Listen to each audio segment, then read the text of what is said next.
In your voice, your vote tonight, a proposed corporate tax increase with the goal of giving money to Oregonians was the focus of a Springfield City Club forum this afternoon.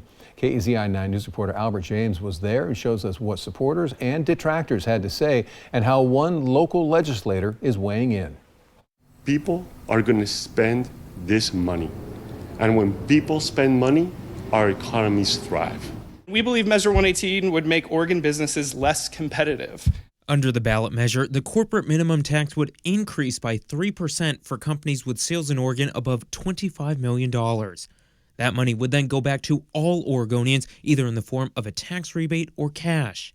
The state has raised concerns about how that could impact revenues, but supporters say that money will stay within local communities and bring in more tax revenue.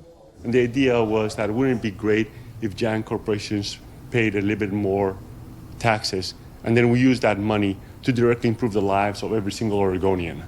Though opponents say the proposed tax would increase costs for companies not targeted by the tax, as products being developed could go through different companies that are taxed. You've got a product that starts with raw materials, it then moves to a manufacturer, potentially a packaging company, a distributor, and then a retailer, and finally you, the consumer. At every step, it is potentially subject to this 3% tax. The end result there is you paying higher prices for the same goods and services you were previously buying. Democratic State Representative John Lively of Springfield also came out to Thursday's forum. He tells me he previously heard a lot of opposition to Measure 118, but he wanted to come out and hear directly from proponents to address some of the concerns he has.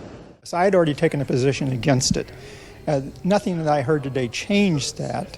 I'm really concerned about cost increase and who those impact the most. And my assumption and belief at this time is this will continue to increase costs to those that can least afford to pay them. Many Democrats and Republicans in the legislature have come out against the measure, along with labor unions and big businesses, though some unions and progressive interests are in support of the measure. At the end of the day, Lively encourages all voters to take a closer look at the measure and decide for themselves. And I just think it's important for people before they vote to understand as much as they can about it and just don't take it at face about the $1,600 to every citizen in the state of Oregon being necessarily a good thing. Reporting in Springfield, Albert James, KEZI 9 News.